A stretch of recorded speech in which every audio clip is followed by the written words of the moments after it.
एका लेबरला साप चावतो कारण की बघ मॅप चेंज झालेला आहे. आपण एकाएकानं त्या त्या जागेवर जायचं आहे आणि त्याच प्रकारे पुन्हा एक झोपडी त्यांना बाजूला दिसते आणि त्या झोपडीच्या जागेवर जाऊन विशाल थांबतो. क्लेबर राहिलेला आहे, त्याला सगळी डिटेल सांगतात की आपण कशासाठी चाललो आहे तिथं. त्याचे आजोबा खोजकर्ता असतात आणि त्यांच्याजवळ अनेक प्रकारचे मॅप असतात, अनेक प्रकारच्या घड्याळी, अनेक प्रकारचे साहित्य जे की ऐतिहासिक ज्या गोष्टी असतात त्या गोष्टी खोदण्यासाठी शोधण्यासाठी ते पदार्थ कामी येतात.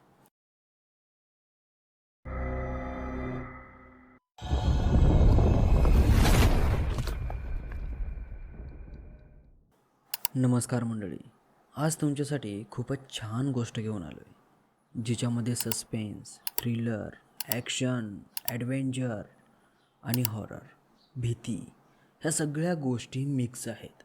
आणि ही स्टोरी ऐकता वेळेस कृपया करून आपल्या कानामध्ये आपले हेडफोन घालावेत आणि शांत मनाने आपले डोळे बंद करून मी जसं जसं सांगतो ना तशी तशी स्टोरी इमॅजिनेशन करावे.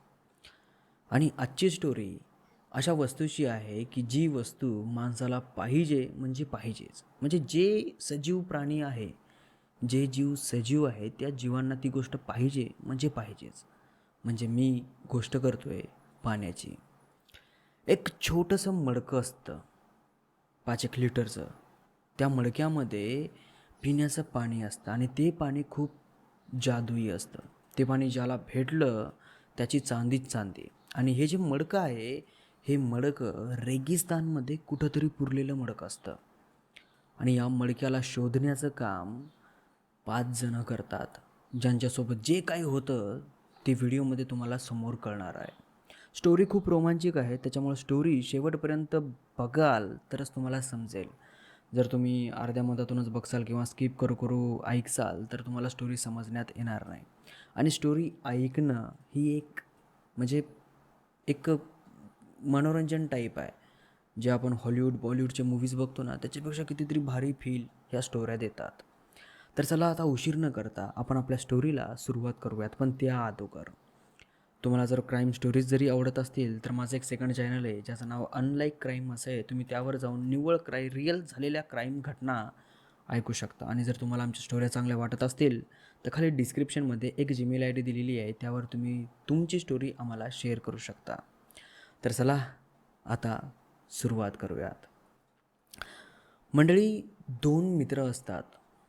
एक विशाल आणि एक कादर. असे 2 जण मित्र असतात. जो कादर असतो त्याचे आजोबा खोजकर्ता असतात आणि त्यांच्याजवळ अनेक प्रकारचे मॅप असतात, अनेक प्रकारच्या घड्याळी, अनेक प्रकारचे साहित्य जे की ऐतिहासिक ज्या गोष्टी असतात त्या गोष्टी खोदण्यासाठी शोधण्यासाठी ते पदार्थ कामी येतात. तर एका दिवशी जो कादर आहे तो त्याच्या आजोबाच्या रूममध्ये जातो आणि वस्तू विचारायला लागतो. तेव्हा त्या वस्तूंमध्ये त्याला एक मॅप सापडतो. ज्या मॅपमध्ये ते जे मडकं असतं ना पाण्याचं, त्या मडक्याचा एक एक्झॅक्टली लोकेशन दिलेलं असतं. ते मॅप तो घेतो आणि आपल्या आजोबाकडे येतो. तिथं आल्याच्यानंतर आजोबाला म्हणतो की आजोबा, हे मॅप कशाचा आहे? त्याचे आजोबा म्हणतात की असं म्हणतात की हा जो मॅप आहे, हा मॅप एका पाण्याचा आहे आणि ते पाणी ज्या माणसाला सापडलं त्या माणसाची जी पण इच्छा असू द्या ती इच्छा पूर्ण होते. जसं की एखाद्या माणसाला कसा एखादा जिनचा तो लॅम्प असतो, तो सापडल्याच्यानंतर तो त्या लॅम्पला घासतो की जिन बाहेर येतो. आणि ज्याची जी इच्छा असेल ती इच्छा तो जिन करून टाकतो की हां बाबा, तुझी इच्छा मी पूर्ण करतो. आणि हे एक असं पाणी असतं की या पाण्याच्या प्रत्येक घोटामध्ये ते पाणी तुमची सगळी इच्छा पूर्ण करतो. त्याचे आजोबा कादरला असे म्हणत होते. पण कादर म्हणला की मग हे जर मॅप तुमच्यापाशी असाल, तुम्ही शोधण्यासाठी का नाही गेलात?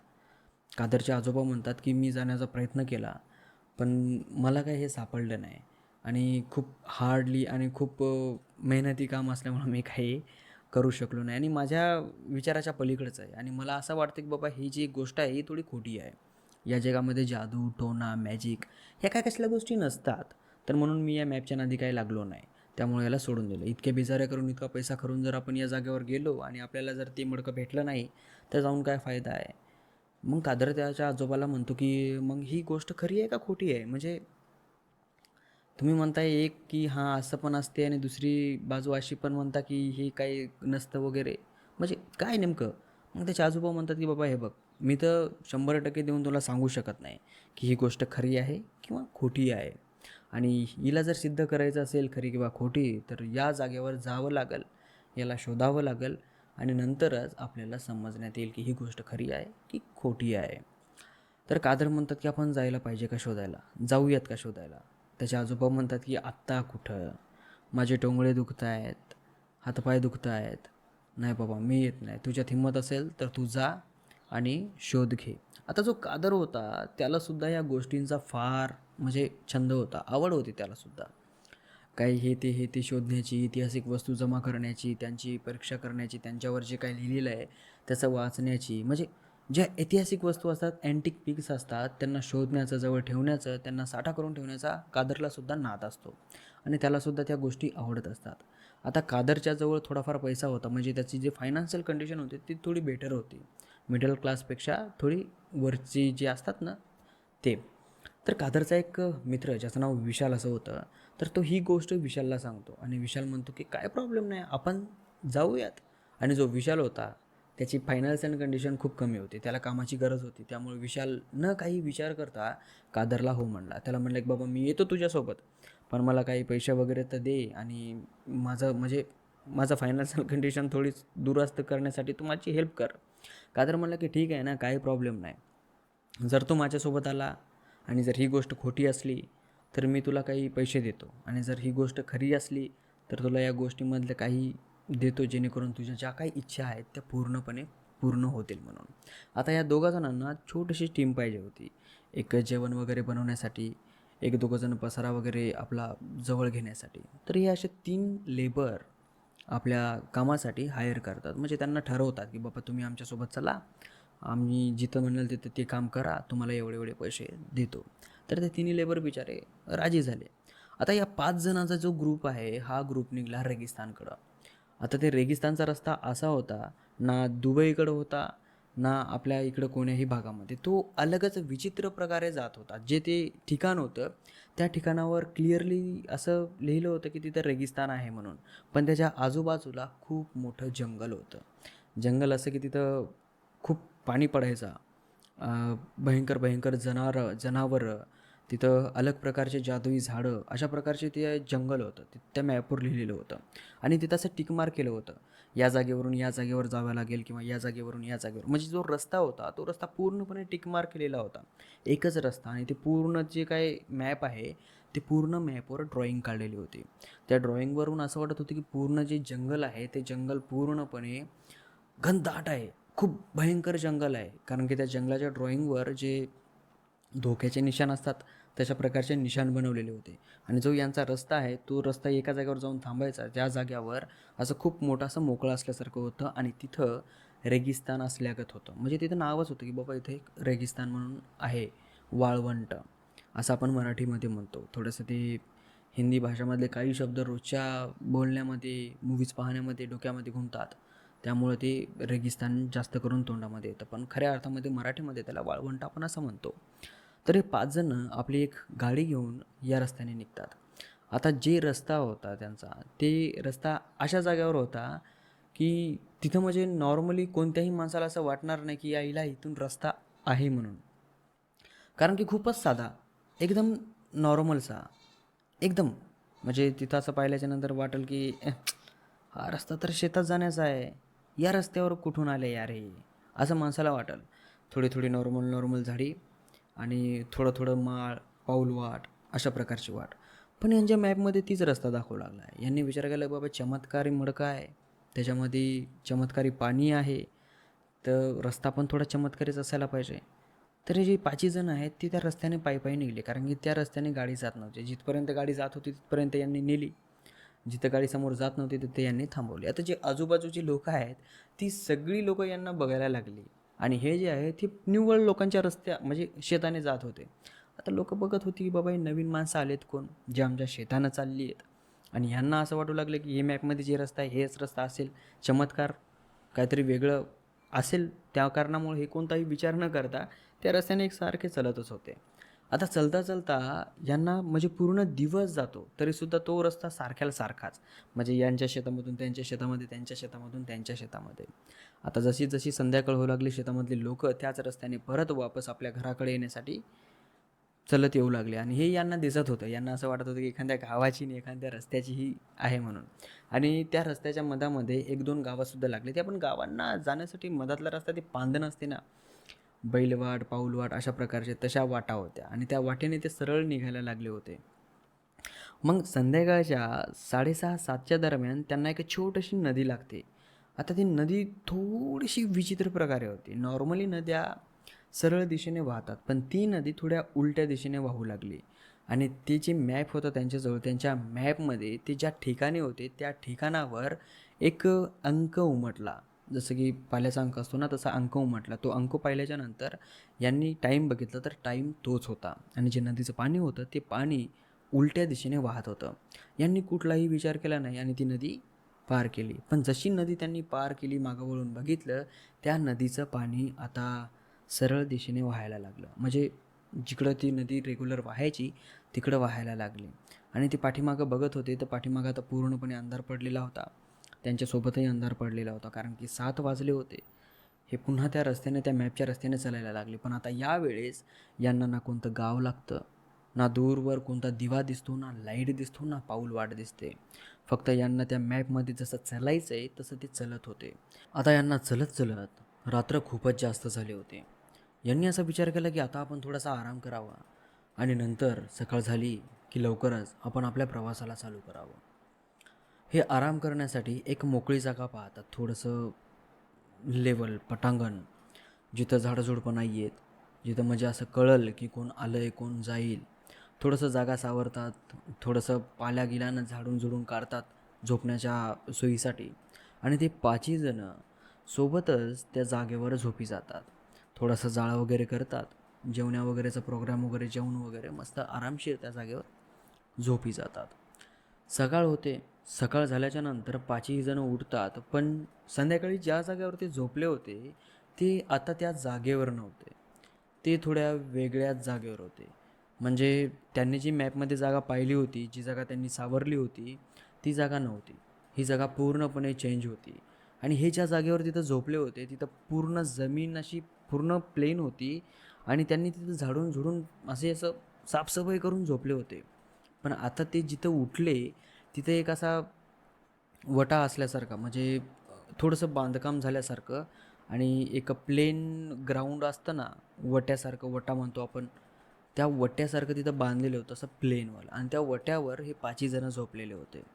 उठतात, उठल्याच्यानंतर बघतात तर हे काय थोडंसं विचित्र प्रकार, बांधलेली जागा, आपण ज्या जागेवर झोपलो होतो ती जागा नाही आहे, आपण आलो कुठं, यांना काहीही समजत नव्हतं. मग कादर आपल्या बॅगमधला मॅप काढतो आणि मॅप पुन्हा बघायला लागतो. पण त्या मॅपमध्ये जिथं ते थांबले होते तिथंच होते, फक्त ती जागा थोडीशी चेंज झाली होती आणि ते मॅप जे आहे तो मॅपसुद्धा थोडासा चेंज झाला होता. रस्ता एकच होता पण मॅप थोडा चेंज झाला होता. इथलच्या गोष्टी एकीकडे आल्या होत्या आणि इकडच्या गोष्टी एकीकडे गेल्या होत्या. अशा प्रकारचा मॅप तो बदलला होता आणि त्या मॅपमधले जे चित्रीकरण आहे ते चित्रीकरणसुद्धा बदललेलं होतं. आता कादरच्या लक्षात आलं की प्रत्येक दिवशी हा मॅप बदलतो, जेणेकरून बाबा तुम्ही या मॅपनं, या रस्त्यानं जर तुम्ही त्या ठिकाणावर पोहोचलात तर तुमच्या पाठीमागं किंवा तुम्ही पुन्हा वापस जर आले तर तुम्हाला हा रस्ता परत भेटू नये. प्रत्येकाला नवीन रस्ता आणि ते जे मॅप आहे ते मग चेंज होणार, म्हणजे थोडंसं अडचणीसारखं, कन्फ्युजन करणारा मॅप, अशा प्रकारचा तो मॅप होता. कारण की मॅपमध्ये पण थोडा चमत्कार होऊच लागला. एकदा चित्रीकरण केलेलं मॅप बदलणं हे कसं शक्य आहे, पण हे होत होतं. हे बघून कादर पूर्णपणे शॉकिंग राहिला आणि चकित राहिला. कादर आपल्या मित्राला विशालला म्हणतो की विशाल, आपण जी गोष्ट शोधण्यासाठी जातोय ना, ही गोष्ट 100% रिअल आहे. कारण बघ ना, आपण ज्या जागेवर रात्री झोपलो होतो तिथं असं काहीही नव्हतं, पण आपण आता सकाळी उठलो तर आपल्याला बांधकाम दिसतंय, आपण त्याच्यावर झोपलेले दिसतोय आणि आपण ज्या जागेवर झोपलो होतो त्याच जागेवर आहोत आणि जो रस्ता आहे तो हाच रस्ता आहे. कारण की बघ, मॅप चेंज झालेला आहे आणि मॅप फिरतोय. यावर विशाल म्हणला की कादर, तुला असं वाटतंय, पण मला असं वाटतं की आपण ज्या जागेवर झोपलो होतो ती जागा चेंज झाली आहे आणि तो रस्ता चेंज झाला आहे.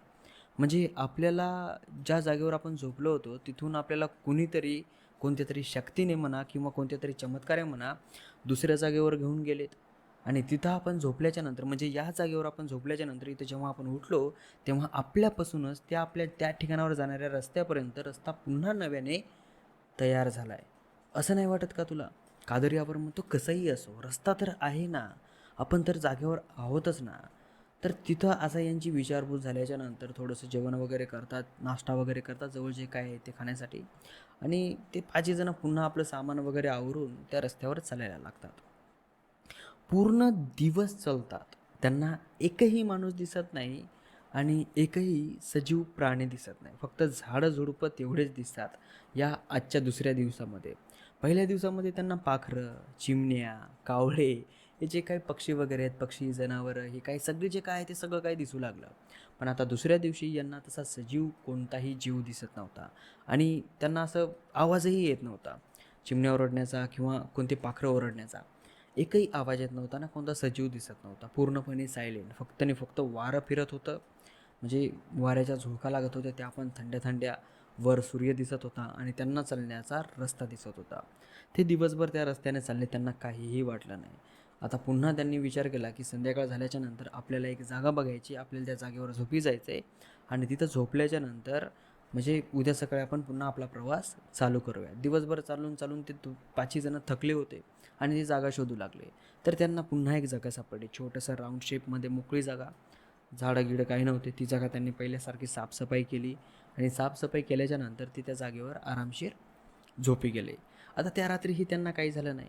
रात्र संपली, दिवस उजाडला. दिवस उजाडल्याच्या नंतर उठतात तर बघतात तर काय, आपण जी लगेच सुरुवातीला जागा साफ केली होती ते त्याच जागेवर होते. म्हणजे जे पहिल्या रात्री त्यांनी जागा साफ करून तिथं झोपले होते ते आत्ता त्या जागेवर होते.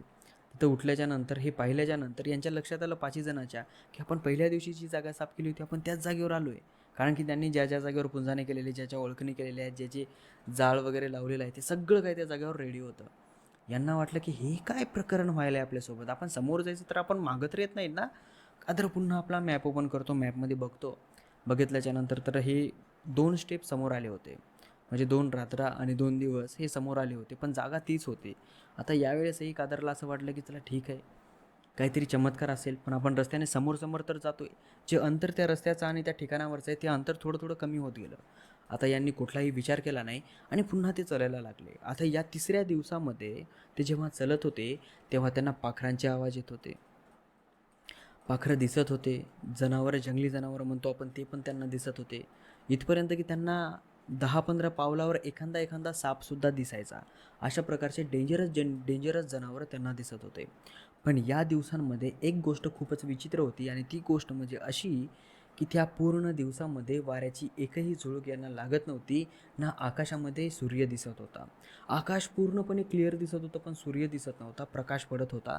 यांना असं वाटत होतं की वरी आभाने ढगाळ झाकलेला आहे आणि त्या ढगांच्या पलीकडं सूर्य आहे ज्याच्या उजेडानं थोडा थोडा प्रकाश पडतोय. पण वर बघितलं तर पूर्ण आकाश निळखाप कोरं कारं दिसत होतं, पण सूर्य काही यांना दिसत नव्हता. आता यांचा जो तिसरा दिवस आहे हा अर्धा दिवस चालल्याच्या नंतर यांच्यातला जो पाच जण असतात ना, यांच्यातल्या त्या एका लेबरला साप चावतो. साप चावल्याच्या नंतर ज्या जागेवर साप चावतो ती जागा थोडीशी सुजते. कादर येतो. कादर आल्याच्या नंतर त्याच्या त्या पायाला थोडंसं असं बांधतो आवळून, जेणेकरून जहर थोडं वर जाऊ नये म्हणून.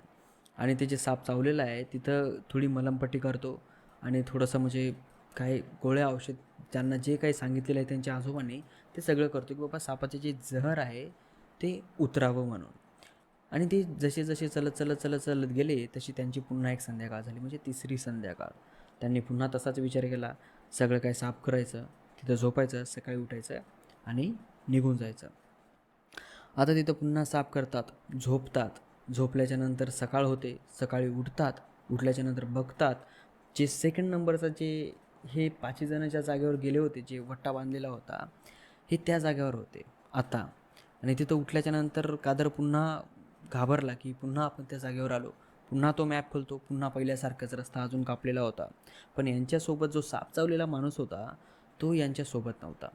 आणि ज्या साईडला तो झोपलेला होता तिथं फक्त आणि फक्त हाडकांचा सापळा होता. यांना कळालं की तो माणूस इथं मेलेला आहे म्हणून.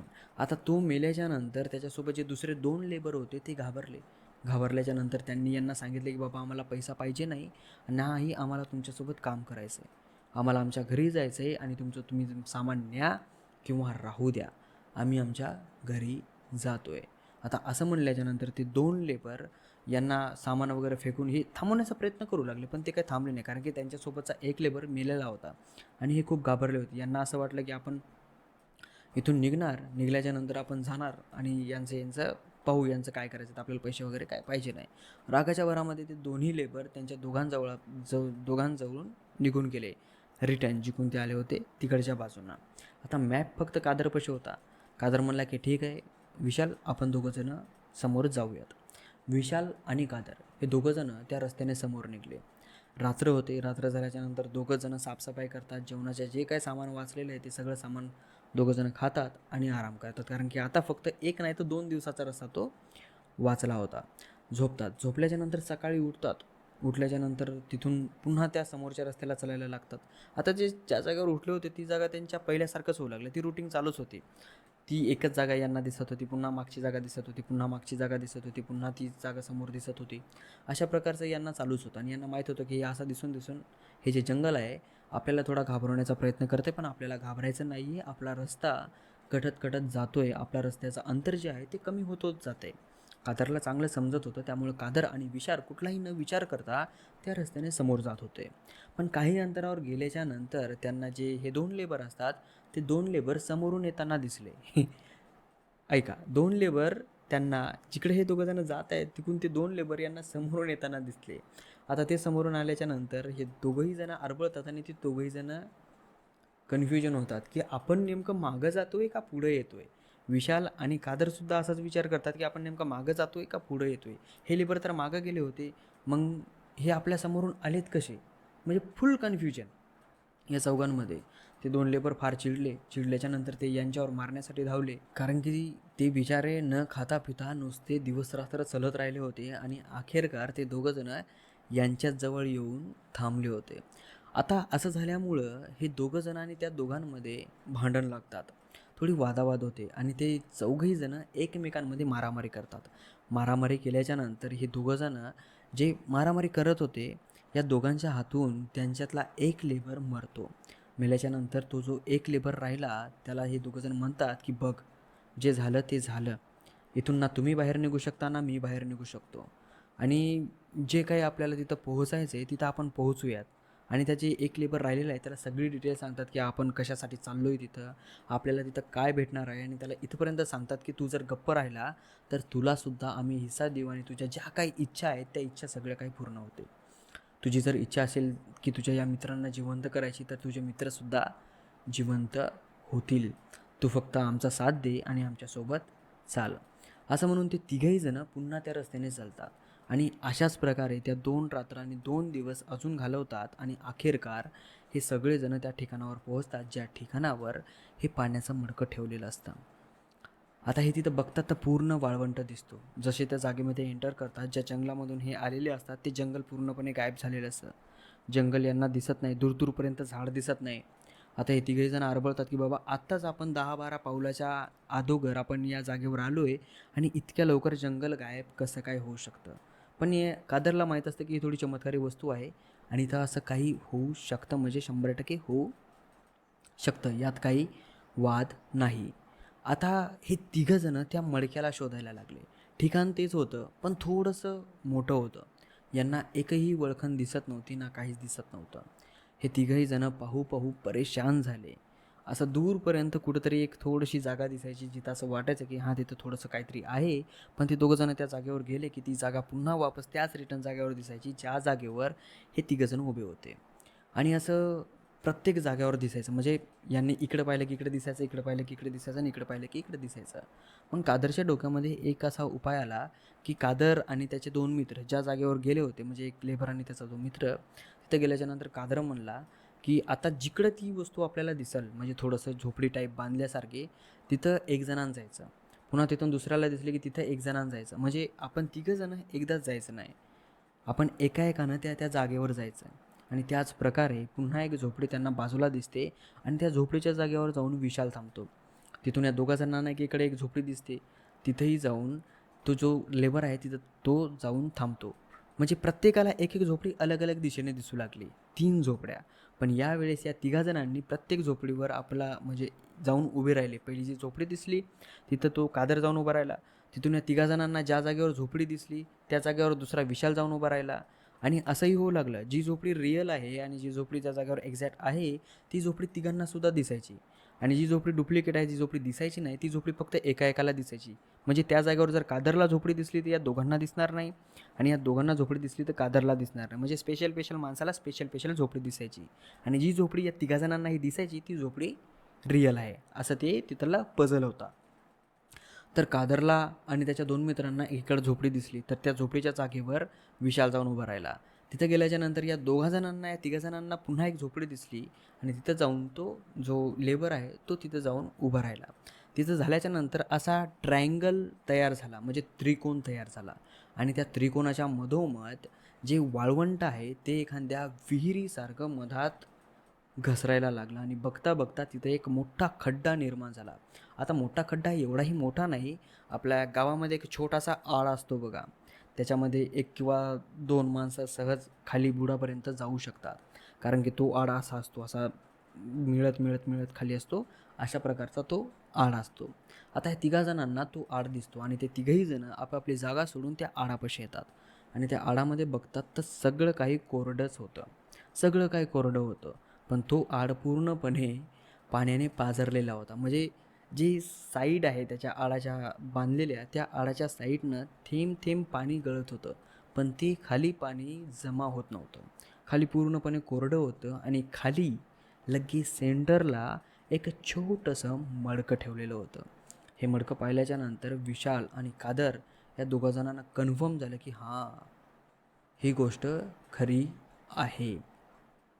आणि त्या आडाच्या साईडला एलं फुटलेली होती. त्या एलाने हे तिघही जण त्या आडामध्ये उतरतात. आता त्यांना त्या आडामध्ये बुडायला गेल्याच्या नंतर जास्त काही इकडे तिकडे फिरायला जागा नव्हती राहत. फक्त एक छोटीशी जागा, त्याच्यामध्ये इनमिन तिघं जण कसे बसे त्या जागेमध्ये बसले होते आणि तिथे ते फीड झाले होते. तर या तिघा जणांनी ते मडकं उघडलं, तर ते मडकं कमीत कमी 5 लिटरचं मडकं असावं आणि त्या मडक्यामध्ये 2.5 लिटर पाणी होतं. म्हणजे अर्धं मडकं होतं. तर 5 लिटरचं मडकं म्हटल्यावर 2.5 लिटरच झालं ना. तर तशा प्रकारचं ते मडकं होतं. आणि त्या मडक्याच्या साईडला एक ग्लास पडलेला होता आणि तो ग्लास पूर्णपणे खापराचा ग्लास होता. ते ग्लास उचलतात, एक एक ग्लास तिघही जणं पितात, कारण की यांना खूप तहान लागलेली असते, खूप वेळ झालेला असतो. हे तिथं म्हणजे कब्रिस्तान म्हणतो आहे, त्या वाळवंटामध्ये ही जागा शोधत असतात. एक एक ग्लास ते तिघही जणं पितात. आणि सुरुवातीला त्यांची इच्छा अशी असते की बाबा पटकन आता हे सगळं पाणी घेऊन आपण आपल्या शहरामध्ये, आपण आपल्या पहिल्या जागेवर जाऊयात. जसं यांनी ते गिलास पाणी पिलं, तसं तसं हे तिघही जण आपापल्या शहरामध्ये, म्हणजे आपल्या शहरामध्ये एका ठिकाणावर आलेले असतात. आजूबाजूला वाहनं, घरं, म्हणजे यांच्या ओळखीच्या जागेवर जिथं यांनी मीटिंग भरवली होती, आपल्याला इथे तिथे जायचं, तिथे तिथं नाही, हे सगळं काही यांना दिसायला लागलं आणि तिथं ते आले होते. आता यांची इच्छा आता अजून राहिली होती. म्हणजे 2.5 लिटरच पाणी होतं, त्यामधलं एक एक ग्लास या तिघा जणांनी पिलेला होता. आणि एकदा दोन ग्लास या दोघं जणांना येतील अशा प्रकारचं त्याच्यामध्ये पाणी उरलं होतं. तर जो लेबर आहे तो अजून एक ग्लास घेतो, पितो आणि तो अशी इच्छा करतो की माझ्या अंगावर भरभरून सोनं यावं, माझ्या खिशांमध्ये पैसा यावा, माझ्या अकाउंटमध्ये पैसे यावेत, म्हणजे माझ्याजवळ खूप मोठे पैसे यावे, ते मी खूप मोठा श्रीमंत व्हावा. आणि दुसरा ग्लास पितो आणि दुसऱ्या ग्लासला तो म्हणतो की माझे जे 2 मित्र मेलेले आहेत ते दोन्ही मित्र जिवंत व्हावे आणि ते इथं यावेत, माझ्यासोबत बोलावं आणि ते सुद्धा श्रीमंत व्हावेत, असं त्या लेबरने इच्छा मागितली. त्याने ग्लास पिल्याच्यानंतर तो लेबर थोडासा असा धुंदी आल्यासारखा झाला आणि तो असा शांतपणे खाली बसल्याच्यानंतर या जे विशाल आहे त्याने सुद्धा 2 ग्लास पिले. त्याने ग्लास पिल्याच्यानंतर पहिल्या ग्लासला त्याने अशी विश मागितली की माझ्याजवळसुद्धा खूप मोठी दौलत यावी, पैसा यावा आणि विशाल एका मुलीवर प्रेम करायचा. तो म्हणला की ही मुलगी माझ्याजवळ यावी आणि आयुष्यभर माझ्यासोबत राहावी. त्याने अशा 2 इच्छा मागितल्या आणि 2 इच्छा प्रत्येक ग्लासला मागितल्या आणि हे दोन्ही ग्लास त्या विशालने पिले. विशालसुद्धा शांत मनाने एका जागेवर बसला. आता राहिला कादरने पटापट राहिलेलं पाणी पिलं, म्हणजे प्रत्येक ग्लासाला एक विश मागायची होती. तर कादरने पहिला ग्लास पिला. पहिला ग्लास पिल्याच्यानंतर त्याने असं मागितलं की मी अमर व्हावा, म्हणजे मी कधीच मरू नये. कादरने मी कधीच मरू नये. आणि दुसरा ग्लास त्याने असा पिला की ज्या अशा जादुई चमत्कारी वस्तू आहेत त्या कुठं कुठं आहेत, ह्या सगळ्या वस्तू मला दिसाव्यात. अशा याने 2 इच्छा मागितल्या. आणि हा सुद्धा ते पाणी पिऊन मस्त शांत बसला. आणि त्या मडक्यामधलं पाणी पूर्णपणे संपलेलं होतं. मडकं ॲटोमॅटिकली गायब होतं यांच्या डोळ्यासमोर. आणि यांना ज्या ज्या वस्तू पाहिजे होत्या त्या सगळ्या वस्तू यांना दिसायला लागल्या. तो जो लेबर आहे त्यांच्या हातावर सोनं, सोन्याची घडी, गळ्यामध्ये सोन्याची चेन, लेबरचा जो मोबाईल आहे त्याच्यामध्ये भरभरून SMS पडायला लागले, बँकमध्ये पैसे डिपॉझिट झालेले. त्याच्या घरच्यांचे फोन त्याला यायला लागले की अहो कुठं आहात तुम्ही, किती दिवस झाले येणार आहेत, आपलं हे बिझनेस ठप्पड आहे, ते बिझनेस ठप्पड आहे. किंवा म्हणजे जे पैशाच्या गोष्टी असतात त्या सगळ्या काही गोष्टी त्या लेबरला जो यांच्यासोबत आला होता त्यांना दिसायला लागल्या. आणि लगेच 2 मिनिटाच्या आत यांच्या दोन्ही खांद्यावर 2 हात आले. आणि हा आजूबाजूला बघतो तर ते 2 मित्र यांचे जे जंगलामध्ये मेले होते ते दोन्ही मित्र जिवंत होऊन श्रीमंत होऊन याच्या आजूबाजूला बसले होते. आणि हा एकदम खुश. हे तिघंजण उठतात, ते 3 लेबर, आणि त्या जागेहून जातात. आता राहिला विशाल. विशालही तशाच प्रकारे मोठी घडी, मोठी कारची चाबी खिशामध्ये, मोठं घर, म्हणजे त्याला जाणवलं त्याच्या घरून फोन आले, बँकचे SMS येऊ लागले, म्हणजे त्याच्यामध्ये ते पडलेलं आहे ते पैसा वगैरे बँकमध्ये डिपॉझिट झालेला. आणि बघता बघता विशाल जवळही त्याला जी मुलगी आवडायची ती मुलगीसुद्धा त्याच्याजवळ आली. आणि तो सुद्धा हसत हसत त्या मुलीचा हात धरून आपल्या घराकडे निघाला. आता राहिला कादर. कादरला असं वाटलं की मी अमर झालो, कारण की त्याच्यामधला जो औरा आहे, जी त्याच्या अवतीभोवतीची जी एनर्जी आहे ती एकदम त्याला स्ट्रॉंग दिसत होती. म्हणजे त्याने आपल्याजवळ असलेल्या भीतीवर हात मारून पाहिला. भीतीला थोडंसं क्रॅक आलं, पण याला काही झालं नाही. सर्व शक्तिमान आणि अमर. आणि दुसरी गोष्ट म्हणजे याला चमत्कारिक वस्तू दिसायला लागल्या. म्हणजे याची जी इच्छा असेल ती याला दिसायला लागलं. याची इच्छा असेल सोनं दिसण्याची तर सोनं दिसू लागलं. त्या शहरामध्ये कुठं कुठं पुरलेलं सोनं आहे, धन आहे, गुप्तधन आहे, किंवा चमत्कारिक वस्तू कुठं आहेत त्याच्या डोक्यामध्ये मॅप बनवू लागले ॲटोमॅटिकली. आणि यांना हे पण कळू लागले की अडचणी काय आहेत आणि काय नाही म्हणून. आणि हा सुद्धा आनंदी होऊन आपल्या घराकडं निघाला. आता जे 3 लेबर आहेत ते 3 लेबर जेव्हा त्यांच्या घराकडे गेले त्यावेळेस जो तो मेन लेबर आहे त्याला त्याच्या घरच्यांनी घरात येऊ दिलं नाही. कारण की तो त्याच्या घरच्यांना, म्हणजे घरच्यांना तो ओळखूच आला नाही. ओळखूच आला नाही. पहिले तर 1-2 दिवस त्याला घराच्या बाहेरच ठेवलं, त्याला आत येऊ दिलं नाही. त्याला कोणताही हॉटेलवाला मदत देत नव्हता, कोणीही त्याला जेवायला देत नव्हतं, कोणीही काही, म्हणजे त्याला अजिबात कुणी सपोर्टच करत नव्हतं, तो इतका श्रीमंत असूनसुद्धा. कारण याच्यामध्ये खूपच विचित्र प्रकार होऊ लागला.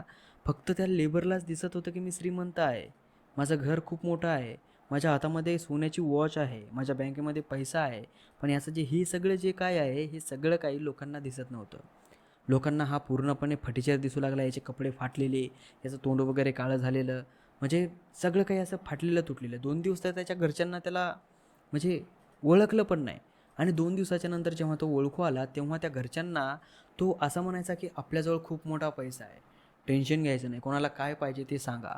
पण याच्याजवळ एक फुटी कवडी नाही. याच्या घरच्यांना स्पष्टपणे दिसू लागलं की हा फटीचर आहे, याच्या बँक अकाउंट पूर्णपणे झिरो झालेला आहे आणि यांच्या हाताबितावर कोणतीही सोनी नाही. आणि हा घरच्यांना म्हणायचा, बघ बघ सोन्याची घडी बघ, माझ्या हातामध्ये बघ किती मोठं ब्रेसलेट आहे, माझ्या मोबाईलमध्ये बघ किती बँकेमध्ये पैसा आलेला आहे. अशा प्रकारच्या गोष्टी हा त्याच्या घरच्यांना सांगायला लागला. आणि घरच्यांना इथपर्यंत बोलायला लागला की हा बघ हा मारुतीराव, हा आपला दुसरा मित्र. त्याचे हे 2 मित्र त्या घरच्यांना दाखवायला लागला. पण तिथं अक्षरशः कोणतेही 2 मित्र नव्हते, कुठलेही 2 मित्र नव्हते. त्यांच्या घरच्यांना कन्फर्म कळालं की हा आपला माणूस पागल झालेला आहे. मग त्याच्या घरच्यांनी पागलखान्याला बोलवलं, म्हणजे पागलखान्यातल्या हॉस्पिटलच्या त्या कर्मचाऱ्यांना बोलवलं, डॉक्टरांना बोलवलं. आणि त्यांनी सांगितलं की यांची जे डोक्याची मानसिकता आहे ती पूर्णपणे बिघडलेली आहे आणि हे खूप म्हणजे ओव्हर पागल झालेले आहेत. तर यांना आपल्याला हॉस्पिटलमध्ये न्यावं लागेल. जेव्हा त्या लेबरला हॉस्पिटलमध्ये नेत होते त्याच्यासोबत त्याचे 2 मित्रही गेले, त्याचं सोनं नाणंही गेलं आणि हॉस्पिटलमध्ये सुद्धा तो लोकांना सांगायचा की माझ्या घरचे पागल झालेले आहेत, बघा माझ्या अंगावर किती सोनं आहे, माझे 2 मित्रसुद्धा माझ्यासोबत आहे. आणि अक्षरशः त्याचे ते 2 मित्र याला बोलायचे, हा एकलाच बसून गप्पा मारायचा. लोकांना ते दिसायचे नाही, कारण हे सगळा भ्रम होता. आणि जो विशाल होता त्याच्यासोबतही असंच झालं. तो पूर्ण फटीचर झाला आणि त्याला वाटायचं की माझी गर्लफ्रेंड माझ्यासोबत आहे, पण अक्षर म्हणजे एक्झॅक्ट म्हणजे त्याची गर्लफ्रेंड त्याच्यासोबत नव्हतीच. त्यालाही पागलखान्यामध्ये नेऊन टाकलं. त्यालाही वाटायचं की माझ्यासोबत गर्लफ्रेंड आहे, माझ्या अंगावर एवढं सोनं आहे, माझ्या बँक अकाउंटमध्ये पैसे, म्हणजे सगळ्यासोबत असं व्हायला लागलं. आणि जो कादर होता तो विनाकारण लोकांचे घरं फोडायला लागला, भीती फोडायला लागला, भीतीवर बुक्क्या मारायला लागला. त्यांच्या हातामधून रक्त बाहेर येऊ लागलं, बुक्क्या मारू मारू, हे करू करू. त्याला असं वाटायचं की मी अमर आहे. तो कशालाही जाऊन खेटायचा, त्याला मार लागायचा, लोकं त्याला पकडायची, त्याचा ट्रीटमेंट करायची, हॉस्पिटलमध्ये न्यायची. पण त्याला वाटायचं की मला काहीच झालेलं नाही. त्याच्या अंगामधलं रक्त बाहेर येलेलं सुद्धा त्या कादरला दिसायचं नाही. त्याला वाटायचं की मी अमर आहे. अशा प्रकारे या तिघा जणांना इतका भयंकर भास झाला, हे या भासामधून आयुष्यभर निघू शकले नाही. आणि हे तिघही जण पागलखान्यामध्ये म्हणजे मेंटल हॉस्पिटलमध्ये ॲडमिट झाले. आणि तिघही जण तशाच मेंटल परिस्थितीमध्ये संपले. म्हणजे खरं सांगण्याचा अर्थ असा की जिन, लॅम्प किंवा अशा मॅजिकल गोष्टी, ज्या चमत्कारिक गोष्टी आपण मानतो, या गोष्टींकडं थोडंसं दुर्लक्ष करायला पाहिजे. जे आपण मेहनत करतो, जे ॲक्च्युअलमध्ये असतं ना, त्या गोष्टी आपण अनुभवायला पाहिजे. उगाच लालचेच्या पोटी आपण काहीही करायला जावं ते होत नसतं. कधी कधी होतं पहा, काही महाराज असतात ते म्हणतात की आम्ही पैशाचा पाऊस पाडतो. ते काही नसतं, ते फक्त भ्रम असतो. आणि भ्रमामुळं माणसाचं अख्खं जीवन बरबाद होतं. तर मंडळी, या स्टोरीपासून जर आपल्याला काही शिकायला भेटलं असेल तर स्टोरीला लाईक करा, चॅनलला सबस्क्राईब करा.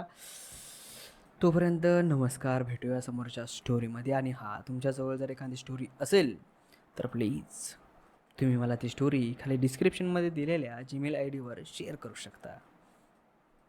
नमस्कार.